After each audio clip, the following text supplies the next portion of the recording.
Assalamualaikum warahmatullahi wabarakatuh. Apa kabar pemirsa TVmu?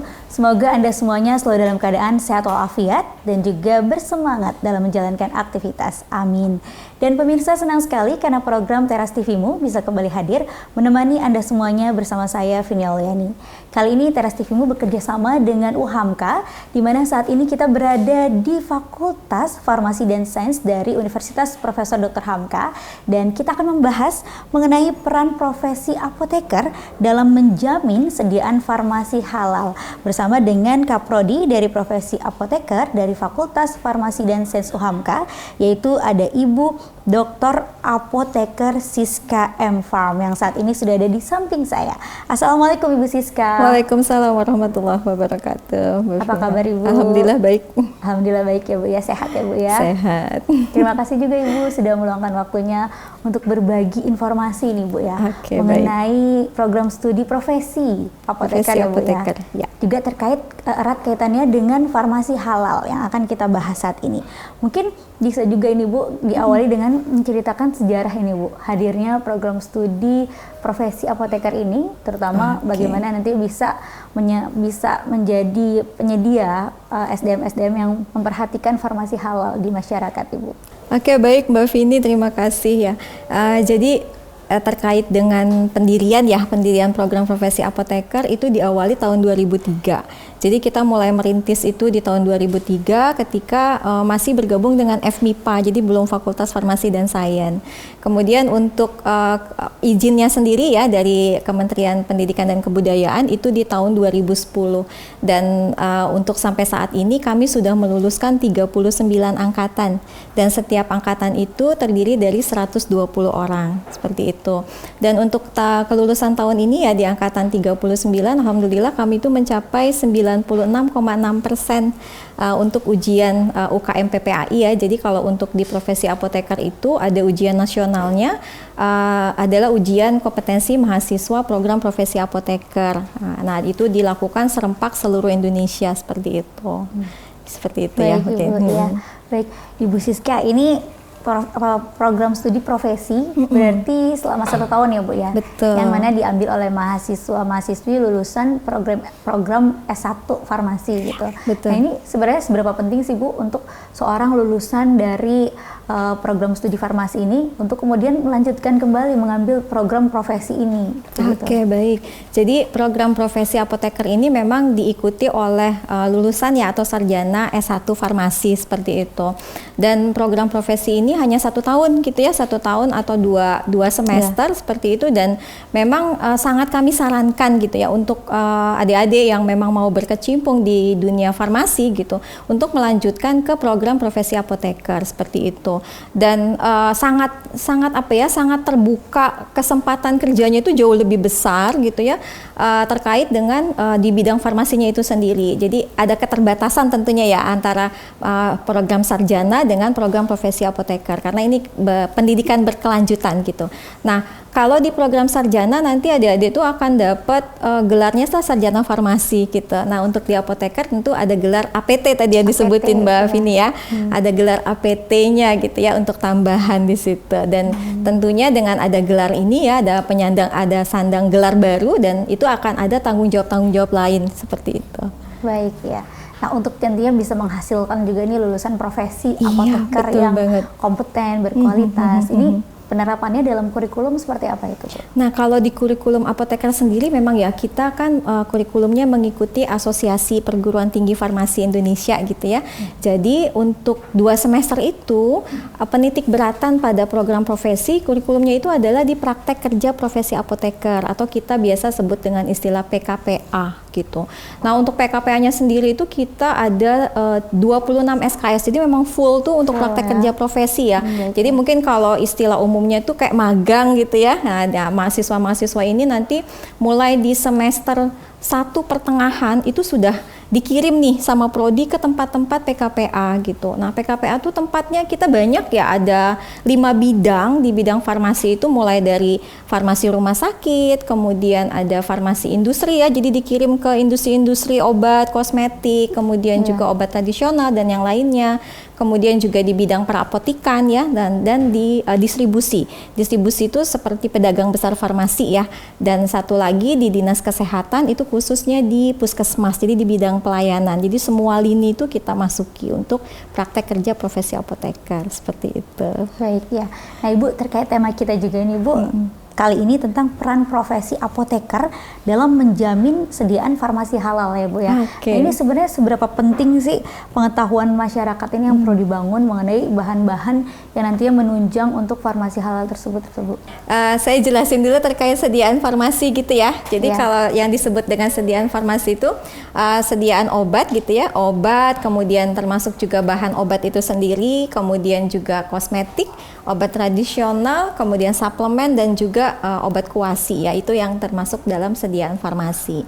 Nah, memang kalau di profesi apoteker UHAMKA gitu ya, kami ada spesifikasinya nih. Kami mencoba untuk menyiapkan gitu ya lulusan program profesi apoteker itu yang apa ya, handal mungkin ya, yang profesional gitu ya, yang handal di bidang menjaga sediaan farmasi ini, atau disebut juga sediaan farmasi halal gitu.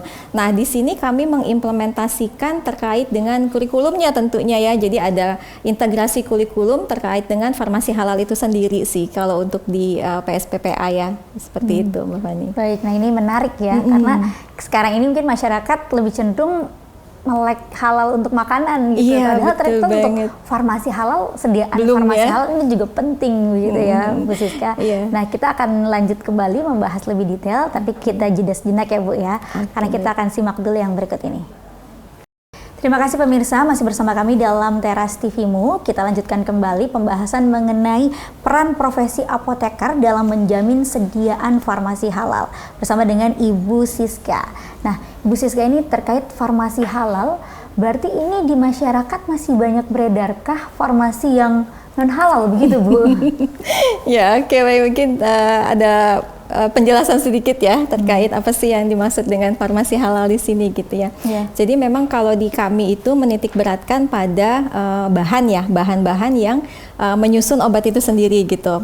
Nah, kalau terkait dengan peredaran di sediaan farmasi halal, memang sampai saat ini ya masih banyak gitu ya yang belum tersertifikasi halal. Jadi bukan berarti yang belum tersertifikasi halal itu sudah dipastikan haram gitu ya Mbak Fani ya. Jadi ini ada istilahnya mungkin biar nggak salah gitu ya, bahwa yang namanya belum tersertifikasi halal maka ada dua kemungkinan, bisa dia halal, bisa dia non halal, seperti itu. Makanya perlu dilakukan penelusuran lebih lanjut ya. Nah, kemudian terkait dengan di kalangan masyarakat sendiri memang awareness-nya mungkin belum sampai ya, belum seperti ketika bicara tentang makanan dan minuman seperti itu. Karena memang kalau untuk makanan dan minuman di tahun 2024, 17 Oktober 2024 ini adalah deadline harus semua tersertifikasi halal, harusnya seperti itu ya. Nah, untuk obat ini sendiri memang dari pemerintah ya yang mengeluarkan regulasi itu diberikan tahapan yang cukup panjang.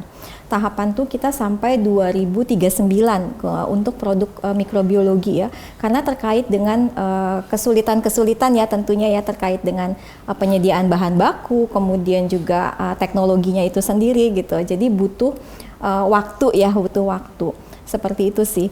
Nah, kemudian seberapa penting sih? Ya penting banget ya, karena ya tadi ya, walaupun memang dalam fatwa MUI ya tentang obat dan pengobatan itu kan diperbolehkan ya, bahkan menggunakan yang najis itu pun atau yang bahkan yang haram itu diperbolehkan jika memang belum ada yang halal gitu ya, atau memang kebutuhannya ya seperti itu, atau dalam keadaan darurat atau berdasarkan pertimbangan medis.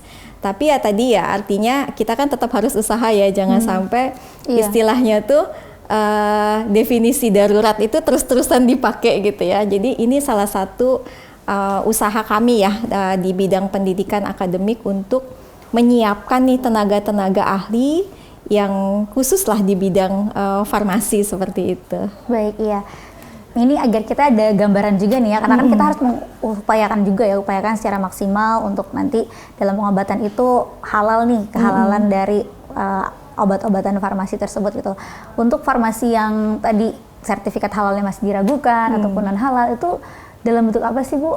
Apakah apa contohnya? Apakah misalnya obat yang mengandung apa ataupun mungkin juga apakah vaksin dan sebagainya begitu? Jadi memang tadi ya kalau kita bicara tentang sediaan farmasi kan banyak gitu ya, terutama obat. Kalau kita lihat dari banyaknya obat-obat ya yang sudah tersertifikasi halal itu sebenarnya udah banyak gitu. Bahkan ada satu perusahaan, saya nggak nyebut nama ya. Jadi ada satu perusahaan itu yang memang konsen banget gitu ya, walaupun kalau secara penahapan itu belum sampai jatuh tempo gitu ya. Tapi tadi ya dari sisi penjualan juga tentunya kan masyarakat kita udah paham ya awareness tentang kehalalan itu gitu. Nah kemudian obat-obat apa sih mungkin yang rentan gitu ya. Jadi kalau obat itu banyak sekali ya bahan-bahan yang dipakai itu sumbernya tuh bisa dari hewan gitu ya, bisa juga dari DNA manusia gitu ya, itu banyak gitu. Nah hal-hal yang seperti ini yang perlu dikritisi, perlu menjadi concern gitu ya, untuk dilihat apakah memang secara kehalalan itu bisa digunakan atau tidak gitu untuk untuk mendapatkan sertifikasi halal seperti itu. Sebagai contoh mungkin ya beberapa yang gampang lah ya, kayak sediaan obat yang kapsul gitu. Nah, kapsul itu sendiri cangkangnya nih, kita nggak bicara obatnya ya, baru cangkangnya ya. Cangkang kan cuma buat tempat ngisi ya. Nah, ternyata itu rentan sekali dengan penggunaan dari bahan yang haram gitu. Karena source-nya itu bisa dipakai dari tulang. Nah, tulang tuh kan dari mana aja bisa ya. Tulang hewan babi bisa, hewan sapi ya, walaupun hewannya halal tapi disembelihnya tidak dengan syariat Islam kan jadinya haram juga. Nah, itu yang contoh kecil ya, case yang kecil yang mungkin jadi concern kita nih gitu ke depannya untuk sediaan farmasi. Itu harus lebih kita teliti lagi ya Bu ya. Baik, memang dalam implementasinya di masyarakat masih banyak Bu. Dalam artian seperti misalnya lembaga-lembaga, apakah itu apotik ataupun lembaga lainnya ini yang kurang concern dalam farmasi halal ini Bu. Mungkin bukan kurang concern ya, bisa juga terkait dengan belum paham ya, lebih ke pemahaman gitu ya. Karena selama ini yang dipahami itu adalah konsep halal haram itu hanya sebatas bahan penyusunnya saja gitu. Tapi sebenarnya ketika kita bicara tentang konsep halal itu tidak hanya bahan yang digunakan, tapi juga meliputi proses gitu. Jadi misalkan gini, bahan tadi kita bicara tentang kapsul ya, itu kan bahan ya. Tapi begitu dia masuk ke proses, berarti kan ada mesin di situ, kemudian ada proses pencucian di situ. Nah, itu semua harus dilihat gitu, harus dilihat. Artinya apa? Ketika dia menggunakan mesin, dia cucinya pakai apa? Nah, kalau misalnya cucinya pakai sabun yang non halal, artinya mesinnya jadi kontaminasi kan gitu ya. Atau yang paling gampang gini deh Mbak, yang paling gampang contohnya saya ambil makanan minuman nggak apa-apa ya, contoh sebagai contoh. Suka lihat ya di outlet tuh ada tulisan no pork no lard gitu ya. Apakah itu sudah pasti halal kalau no pork no lard? Ternyata enggak gitu ya. Kenapa ternyata enggak? Nah, tadi terkait dengan pemahaman. Wajan yang dipakainya pun harus kita lihat gitu, itu ada kontaminasi apa enggak gitu ya. Dicampur atau tidak gitu ya. Atau jadi, mungkin penggunaan kalau makanan banyak sekali hal yang no pork no lard, tapi ternyata dia menggunakan bahan-bahannya ada alkohol, mungkin penyedap rasanya seperti itu. Dan ini ada bahan-bahan lain yang dalam farmasi mungkin yang ternyata ini masih diragukan bener banget Mbak. Dan itu yang bisa bisa mengeksplor lebih jauh ya, yang kompeten di bidangnya tentunya lulusan farmasi gitu ya, apoteker terutama gitu. Baik, terkait kesadaran masyarakat ini juga kan Bu Siska tadi mengatakan masih kurang ini. Nah, apa ya juga upaya yang bisa dilakukan untuk membangkitkan kesadaran masyarakat agar lebih awareness-nya lagi lebih meningkat gitu terkait farmasi hal ini. Tapi simpan dulu jawabannya Bu ya, karena kita akan bahas di segmen selanjutnya. Pemirsa jangan kemana-mana, tetap di Teras TV-mu, kita akan kembali sesaat lagi. Pemirsa, kembali lagi dalam Teras TV-mu, kita lanjutkan kembali dengan Ibu Siska mengenai penyediaan farmasi halal ya Bu ya, yang ditunjang dengan tenaga-tenaga apoteker yang handal tentunya. Nah, Bu Siska, ini bagaimana juga upaya untuk bisa meningkatkan kesadaran masyarakat terkait farmasi halal ini Bu? Oke, ya, jadi memang peran pendidik ya luar biasa. Jadi kami memang di Uni UHAMKA ya, khususnya di PSPA gitu, tidak hanya melaksanakan pendidikan saja ke mahasiswa gitu ya, tapi kami juga ada program seperti pengabdian kepada masyarakat seperti itu.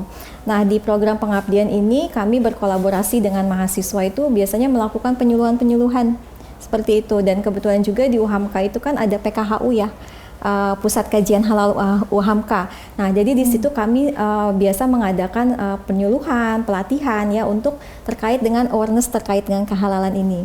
Bahkan beberapa waktu lalu itu kami memfasilitasi juga untuk masyarakat sekitar ya terkait dengan sertifikasi halal seperti itu. Tuh jadi program sih, program rutin ya untuk meningkatkan awareness tadi ya, khususnya di bidang farmasi gitu ya. Baik. Kehalalan. Jadi literasi masyarakat juga semakin terbuka ya Bu ya, dan meningkat untuk farmasi halal ini. Baik Bu Siska, ini sekarang juga kan banyak beredar obat-obat herbal ya, bahkan ada yang merupakan racikan sendiri gitu dari pribadi-pribadi orang yang membuatnya gitu. Kadang-kadang kita kalau herbal itu kepikirannya identiknya udah pasti halal nih, karena kan kalau herbal mungkin dari buah-buahan, dari tumbuhan. Sebenarnya walaupun ini obat herbal, masih ada potensikah ini zat-zatnya mungkin masih belum halal nih gitu. Oke, baik, ya. Bang, menarik ya, pertanyaannya makin banyak ya. Jadi kalau kita bicara tentang obat herbal kan memang dari alam gitu ya, dari tanaman, bisa dari buah gitu. Kalau misalnya tanamannya itu yang pure dalam artian tuh belum diproses ya, jadi masih daun segar, daun seledri segar gitu misalkan. Nah itu tuh pasti halalnya gitu, karena kan dia nabati. Tapi begitu dia diproduksi, terutama kalau udah dimasuk ke industri pabrik gitu ya, berarti kan ada pengolahan tuh, dijadiin tablet, dijadiin sediaan sirup misalkan. Nah potensinya di mana? Nah ketika kita menggunakan bahan obat herbal gitu ya, kita tidak menggunakan, kalau di sediaan farmasi itu kita menggunakannya dalam bentuk ekstrak. Jadi ada proses ekstraksi. Nah itu menarik komponen-komponen metabolit sekunder yang efektifnya di situ. Nah ekstraksi ini tidak menutup kemungkinan menggunakan pelarut. Nah pelarutnya yang bisa dipakai itu salah satunya alkohol. Nah alkohol nih Mbak ya, alkohol ini yang menjadi titik poin juga nih. Jadi kita harus tanya nih, ekstraksinya pakai apa gitu. Nah kalau misalnya menggunakan alkohol, apakah alkohol itu nggak boleh dipakai sama sekali? Jawabannya enggak, masih boleh dipakai, tapi ada syaratnya. Nah syarat-syarat inilah yang harus seorang farmasis ini pahami gitu ya. Contohnya misalkan kalau menggunakan alkohol, berarti alkohol yang dipakai, yang boleh digunakan itu adalah alkohol yang bukan berasal dari industri minuman keras atau dari hammer kalau kita nyebutnya ya. Nah, jadi alkohol tuh banyak prosesnya, bisa dari fermentasi ya, fermentasi non hammer itu boleh digunakan. Kemudian bisa juga yang chemical. Nah, itu yang harus direview oleh seorang farmasis nih ya untuk mengetahui bahan. Nah, itu contohnya sih. Artinya walaupun dia berasal dari herbal, tapi ketika dia sudah ada proses, ada olahan gitu ya, apalagi jadi kapsul tadi cangkangnya, kemudian jadi sirup misalkan ya, biar rasanya nggak pahit ya, terus biar ada warnanya cantik gitu, jadi pink. Nah, itu kan ada tambahan pewarna, tambahan pengawet ya, tambahan perasa. Nah, itu semua jadi titik-titik kritis kalau kita bilang untuk di notice ya, untuk dieksplor lagi apakah memang ada kemungkinan ketidakhalalan di bahan-bahan itu. Gitu, jadi Fani. Itu semuanya menjadi satu komponen ya. Betul. Secara keseluruhan karena prosesnya juga harus dilihat, kehalalan yang tadinya mungkin halal, tapi ketika ada prosesnya nih harus hati-hati juga nih. Iya, dan harus benar-benar tadi SDM yang mumpuni nih ya, apoteker-apoteker tadi yang benar-benar sudah kompeten di bidangnya dan tahu akan hal tersebut. Betul. Nah inilah juga pentingnya untuk lanjut ke profesi apoteker ya, terutama di UHAMKA ya. Di UHAMKA gitu. Nah untuk profesi apoteker ini kan setahun ya Bu ya, setelah lulus S1 setahun. Ini dalam waktu 1 tahun itu belajarnya apa saja nih selama 2 semester agar nanti ketika lulus sudah bisa mengetahui dan juga menguasai semuanya. Oke, jadi memang kalau profesi apoteker kan dilihat cuma setahun ya Mbak Fani ya. Ini adalah kelanjutan tadi dari program sarjana farmasi ya. Jadi mahasiswa yang sudah lulus 4 tahun ya di sarjana farmasi itu disarankan langsung masuk nih ke profesi apoteker ya 1 tahun. Nah untuk konsentrasi pembelajaran di apoteker itu memang lebih banyak ke praktek kerja profesi apoteker. Kami kan ada standar kompetensi apoteker Indonesia ya. Nah itu banyak tuh kriterianya yang harus dipenuhi. Nah, di situ kalau kaitannya dengan farmasi halal, kami mengkombinasi sih. Jadi mengintegrasikan secara keseluruhan ya. Jadi nggak cuma di satu mata kuliah aja misalkan. Walaupun memang kami ada mata kuliah khusus nih kalau kaitannya sama farmasi halal gitu. Tapi dalam kenyataannya gitu ya, dalam implementasinya itu kami gabungkan semua. Termasuk ketika melakukan pelaksanaan praktek kerja profesi. Karena tadi ya aturan dari pemerintah sudah mewajibkan untuk sertifikasi halal gitu, sehingga industri-industri farmasi ini contohnya itu sudah banyak sekali yang mengimplementasikan itu, sehingga mahasiswa kita itu jadi lebih punya pengalaman ya. Diharapkan begitu mereka lulus, mereka tuh udah satu teorinya udah oke gitu, udah dapat teori, kemudian juga sudah dapat pengalaman kerja selama praktek kerja profesi itu. Seperti itu. Baik, ya. Jadi memang lebih dalam lagi ya, lebih dalam lagi, lebih banyak prakteknya sih sebenarnya ya. Tadi Bu Siska juga mengatakan ini sebaiknya setelah lulus lanjut nih. Tapi mungkin kalau misalnya ada yang berpikir abis setelah lulus mau ngerasain kerja dulu nih, lulusan S1 farmasi gitu, baru kemudian lanjut lagi 2 tahun kemudian begitu. Ini bagaimana Bu? Apakah boleh atau memang dianjurkan langsung begitu? Oke, ya. Mungkin ada yang mau kerja dulu ya, nyari belajar cari uang dulu gitu ya. Jadi memang sih idealnya gitu ya. Idealnya setelah lulus S1 ya langsung ya melanjutkan profesi, itu idealnya. Karena apa ya?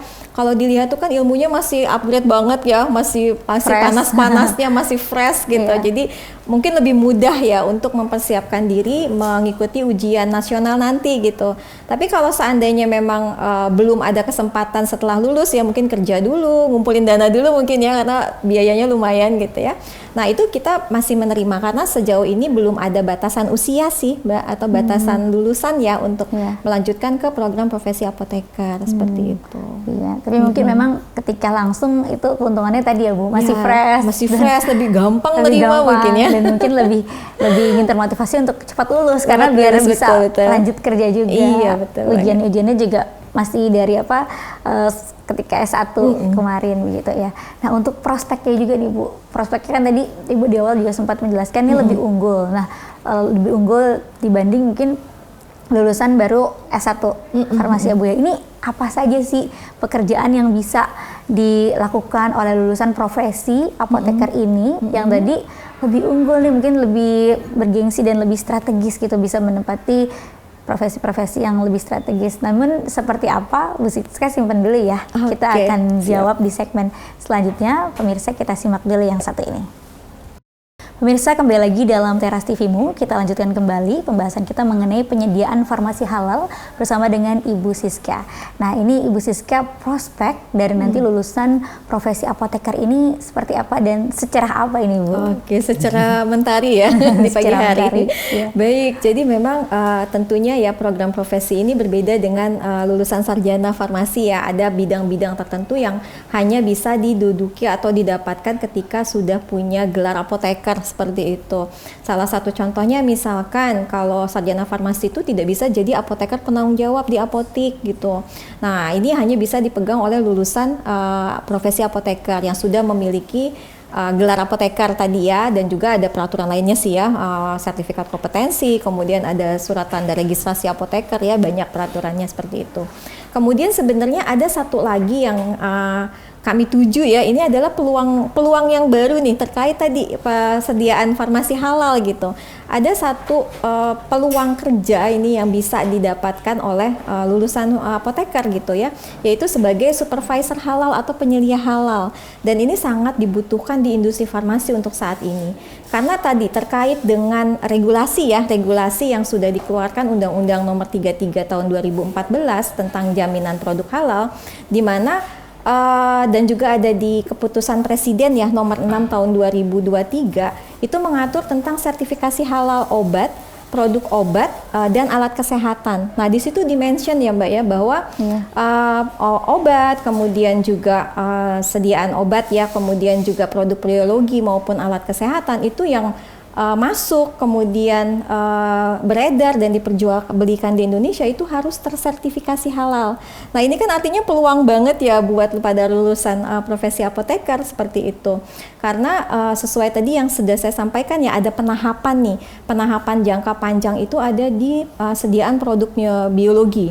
Itu di tahun 2039. Nah kami berharap ya menyiapkan kader-kader yang insya Allah nanti bisa mengawal terus gitu proses untuk sertifikasi sediaan halal farmasi ini gitu. Baik, Mbak. iya. Iya. Jadi peluangnya sangat terbuka luas. Betul dan banget. juga sudah didukung oleh regulasi pemerintah ya Yes, Bu ya. Ya. Baik, nah Ibu ini terkait juga untuk profesi apoteker ini, syarat kelulusannya nanti apa nih? Kalau S1 kan biasanya buat skripsi, apakah ada buat paper juga atau lebih ke praktek, bagaimana Bu? Oke, jadi kita memang kalau untuk syarat kelulusan ya, yang pertama ada tentu syarat kelulusan di program profesinya sendiri. Jadi kalau di program profesi tentunya sudah selesai 38 SKS ya, kita ada 38 SKS, kemudian yang fokus utamanya itu di PKPA tadi ada 26 SKS di 5 tempat bidang praktek kerja profesi, dan setiap bidangnya nanti diakhiri dengan pembuatan laporan kerja seperti itu. Dan di akhir nanti akan ada ujian kompre, namanya komprehensif PKPA ya. Jadi di 5 bidang itu diuji kembali nih sudah dapat sampai mana sih. Nah terakhir itu kelulusan ditentukan oleh uji UKM PPAI, uji kompetensi mahasiswa program profesi apoteker namanya, dan itu sifatnya nasional Mbak. Nah ini ada dua metode ya, ada metode CBT itu yang kaitannya dengan computer base ya, kemudian ada OSCE. Namun untuk saat ini kelulusan itu hanya untuk yang UKM PPAI metode CBT, kelulusan nasional, dan itu ujiannya serentak seluruh Indonesia. Nah itu dia. Jadi diharapkan ya mahasiswa itu lulus di UKM PPAI CBT ini. Baik, jadi itu tadi syarat kelulusannya, dan ini benar-benar sudah teruji ya kompetensinya karena tadi bertaraf nasional. Betul. Dimana salah satunya tadi ada ujian kompre ya, secara kompre lokal, lokal, dan juga diujikan juga secara nasional. Jadi UKM sudah PPAI. bisa mendapatkan sertifikat profesi kompetensi itu tadi untuk apoteker. Nah, ini untuk kerjasamanya juga karena tadi kan ada praktek-praktek dan lain halnya, dengan lembaga mana saja Bu kerjasama yang dijalin? Oke, baik. Jadi memang kami menjalin kerjasama gitu ya Mbak ya, terutama di tempat-tempat PKPA nih untuk menitipkan mahasiswa kami ya, ada di rumah sakit gitu ya. Kita ada sekitar 7-8 rumah sakit ya yang sudah bekerja sama dengan MOU ya. Kemudian juga industri farmasi itu sekitar Jakarta, kemudian juga Bandung sampai ke Semarang. Kami mengirim mahasiswa itu sampai ke Semarang juga gitu untuk mencari tempat PKPA yang baik ya tentunya gitu. Kemudian juga dengan pihak Puskesmas kita lewat Pemprov DKI. Jadi kita bisa mengakses puskesmas itu di 5 wilayah DKI Jakarta gitu, alhamdulillah. Kemudian juga dengan PBF itu pedagang besar farmasi. Jadi bagian pendistribusian obat ya. Kemudian juga kerjasama dengan apotek-apotek. Contohnya nih apotek Roxy kalau Mbak jalan ya, kemudian juga apotek Kimia Farma dan juga apotek yang lainnya. Jadi di 5 bidang itu yang kita concern untuk kerjasama. Untuk kerjasamanya. Itu, iya. Baik. Lalu untuk dosen-dosennya bagaimana Bu? Kompetensi dosen-dosennya yang dihadirkan juga? Alhamdulillah ya, dosen di kami itu kebanyakan udah S3 gitu ya, kemudian juga tidak hanya akademisi, jadi utamanya memang dosen di program profesi apoteker itu kami banyak yang dari praktisi, jadi tidak hanya akademisi tapi dia juga praktisi. Praktisi itu artinya beliau bekerja di bidang-bidang di luar bukan sebagai dosen saja gitu ya. Jadi ada yang di rumah sakit, kemudian ada juga yang di industri seperti itu. Nah, ini sangat kami kembangkan ya. Karena apa ya, untuk meningkatkan kompetensi mahasiswa kita sendiri ya, terkait dengan keilmuan kan beda nih ya kalau akademisi sama praktisi ya, jadi update ilmunya itu terus-terusan gitu ya, sesuai dengan yang ada di lapangan. Nah itu tujuannya ya untuk menyiapkan tadi ya, jadi mahasiswa kita itu disiapkan betul-betul secara teori ya, kemudian agar mereka ketika implementasi di tempat-tempat kerja itu udah tinggal jalan lah ya, tinggal running karena udah punya ilmunya gitu. Nah selain dari dosen-dosen yang tetap gitu ya, home base tetap, kami juga memberikan kuliah-kuliah tamu gitu. Nah, ini Dosen kami tamu ngundang, ya, Bu, ya ya? dosen tamu. Jadi Iya. kami ngundang nih tidak hanya dari praktisi, tapi kami ngundang juga macam-macam ya Mbak ya. Kami ngundang dari lembaga kajian halal juga gitu ya, untuk meningkatkan kompetensi terkait dengan sediaan farmasi halal. Itu kami juga mengadakan ya, tidak hanya kuliah tamu bentuknya, ada juga yang bentuknya seminar nasional, itu kami juga adakan gitu. Kemudian berbagai macam praktisi ya, dari rumah sakit, dari apotik, kemudian juga dari industri, dan kami juga bekerja sama dengan organisasi profesi gitu. Baik, jadi turut memfasilitasi ya untuk peluang kerjasama untuk nanti para mahasiswanya juga. Nah, ini mungkin Ibu ada pesan juga dan juga saran untuk para calon apoteker muda nih yang ingin juga menjadi bagian berkontribusi dalam menyediakan produk farmasi halal ini, dan juga keunggulan mungkin yang ingin disampaikan terkait profesi apoteker yang ada di UHAMKA ini. Oke, baik ya, mungkin pesannya ini ya. Kalau kita lihat kan ya, banyak sekali tantangan gitu ya terkait dengan sediaan farmasi halal gitu. Nah, tapi jangan ini dijadikan suatu hambatan ya, tapi jadikanlah tantangan ini sebagai peluang gitu. Jadi kita harus cari peluang gitu, dan jangan berhenti di zona nyaman istilahnya ya. Karena kalau cuma berhenti di zona nyaman ya, yang didapat itu ya hanya sekedar kompetensi sebagai apoteker yang biasa nih gitu ya, yang sudah ada di SKAI-nya gitu ya. Tapi carilah tambahan-tambahan kompetensi gitu selain dari yang sudah dimiliki ya, seperti itu ya. Nah, terutama untuk sediaan farmasi halal, dan juga buat teman-teman nih ya, atau adik-adik yang sedang kuliah S1, ayo cepat-cepat lulus biar bisa segera gabung dengan program studi profesi apoteker UHAMKA gitu ya. Ditunggu di sini kita. Baik, siap Ibu Terima Siska. kasih.